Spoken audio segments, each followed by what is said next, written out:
Mary at midnight, in the reflection of the moon, gazing at the earth below, feeling just as small and blue.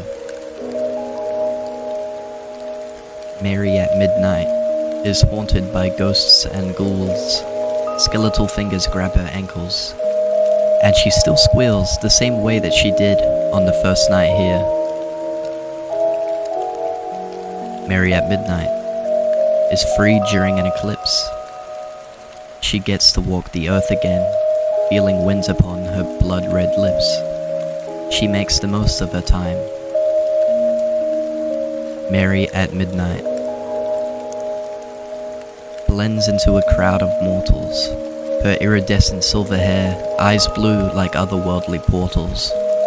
I noticed her upon the stairs, gazing down the same way she does, as a prisoner in the devil's lair. For with beauty comes a price of greed, desire, and despair. Evil imprisoned her in the moon, and the one moment she walks among us, mankind watches the sky above us. And Mary is left lonely either way, until the moon reappears once more. Human eyes drift back to the floor, and she rejoins the dead.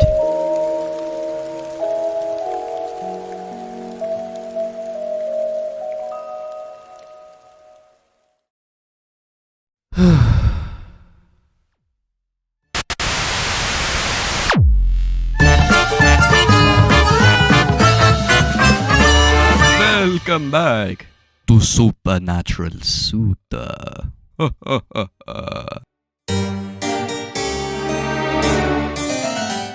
Welcome back to Supernatural Sutta.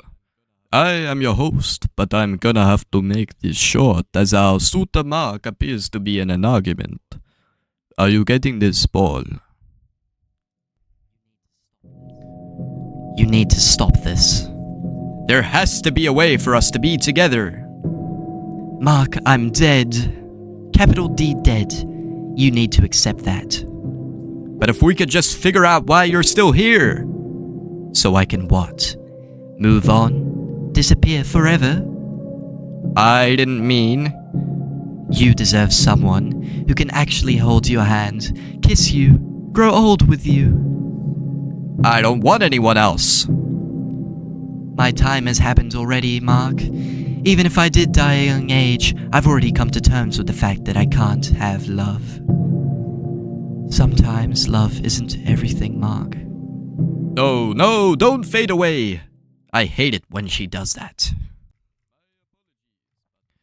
My apologies, but we are going to have to cut the episode here. See you next time on Supernatural Sutta.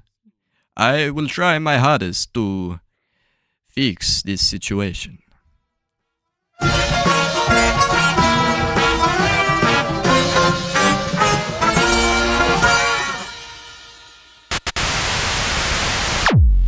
I am currently in the upper attic of Takura Castle, uncovering the lost secrets of the preposterous Professor Raps. For years, locals had reported testimonies of hearing strange electronic music coming from the castle at odd hours of the night, as well as a music box melody which they began to call Mary's Lament. It became a kind of ghost story, some might say. Here in the attic we find, firstly, look at this, a framed photograph of Professor Raps and Eminem. This ornate drawer was actually made by the late Pablo Mascapelli. It was said he began it at age 8 and finished it age 80. Opening the drawer, what do we see? Oh, a diary. This is quite the treat.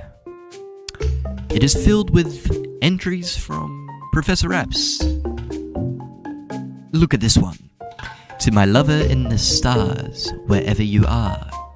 Mary the angel, float on, float far. Signed, Professor Raps. Oh, and on the next page is a detailed description of a murder. I best hand this notebook to the authorities, actually.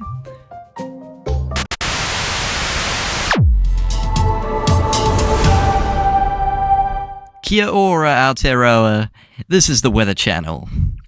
Today marks the first day of spring. The flowers are in blossom, especially the cherry blossoms in the esplanade. You're looking at temperatures of 18 to 22 degrees Celsius today, and following this week.